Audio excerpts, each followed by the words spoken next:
యేసు తన శిష్యులకు చేయమని చెప్పిన చివరి విషయం ఏమిటంటే, ప్రతి చోటికి వెళ్లి తాను చేయమని కోరిన ప్రతిదానికి లోబడాలని అందరికీ నేర్పించమని. కాని ఎలా?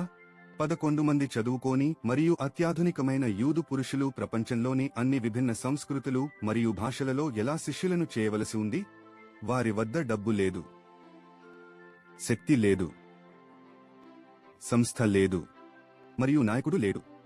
మరియు విషయాలను మరింత దిగజార్చడానికి వారు వారి స్వంత సమాజంలో మరియు మతంలో బహిష్కరించబడ్డారు. శిష్యులకు ఏమీ కనిపించలేదు, అయినప్పటికీ వారు ప్రతిదీ మార్చారు. వారు అనుభవించినది యేసుతో జీవితాన్ని మార్చే అనుభవం, కేవలం విధేయత చూపడం. పరిశుద్ధాత్మ శక్తి. అవును, మరియు చాలా పరిచయాలు ఈ రోజు మనం సోషల్ నెట్వర్క్ అని పిలుస్తాము. ఇక్కడ ఏమి జరిగింది? ప్రతిదీ ప్రార్థనతో ప్రారంభమైంది. అప్పుడు పెంతెకొస్తులో పరిశుద్ధాత్మ శక్తి వచ్చింది. పెంతెకొస్తు తర్వాత సుదూర ప్రాంతాల నుండి యెరూషలేమును సందర్శించే ప్రజలు ఇంటికి వెళ్లి దేవుడు చేసిన వాటిని తమ స్నేహితులకు మరియు కుటుంబ సభ్యులకు చెప్పారు. మరియు ఆ ప్రజలు తాము అనుభవించిన వాటిని చెప్పినప్పుడు యేసు గురించిన సువార్త దావానలంలా వ్యాపించింది. పెంటెకోస్ట్ అనంతర సోషల్ నెట్వర్కింగ్ సువార్త ఎలా వైరల్ అయింది? అది 2000 సంవత్సరాల క్రితం మాట. కాబట్టి ఈ రోజు మనం ఎలా ఉన్నాం? కొన్ని శుభవార్తలు మరియు కొన్ని అంతగా లేని వార్తలు ఉన్నాయి. శుభవార్త: క్రైస్తవుల సంఖ్య పెరుగుతోంది. అంత మంచి వార్త కాదు, క్రైస్తవుల శాతం కష్టం. కాబట్టి సమస్య ఏమిటి మరియు మేము దానిని ఎలా పరిష్కరించగలము? అతిపెద్ద సమస్య ఏమిటంటే, యేసును విశ్వసించే వారందరూ నిజానికి యేసుకు విధేయులైన అనుచరులు కాదు. ఎక్కువ మంది శిష్యులను తయారు చేయడమే యేసు శిష్యునిగా ఉండవలసిన ప్రధాన పని. కాని నేడు చాలా మంది అలా చేయడం లేదు.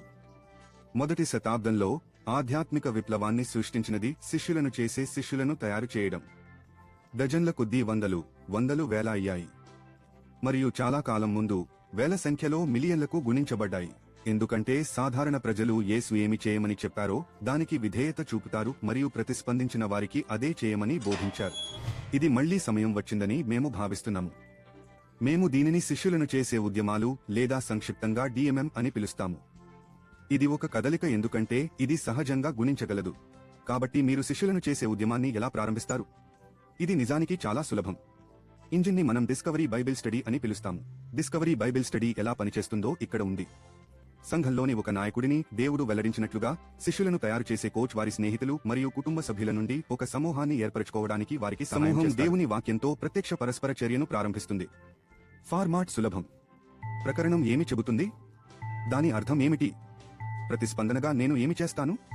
చివరగా మరొక గుంపును ప్రారంభించగలిగేలా నేను ఎవరికి చెప్పగలను? వ్యక్తిగత ఆవిష్కరణ, తక్షణ విధేయత మరియు స్థిరమైన ప్రతిరూపం కొత్త కదలికలకు లాంచ్ ప్యాడ్. ప్రతి వ్యక్తికి ప్రత్యేకమైన ప్రభావం ఉంటుంది.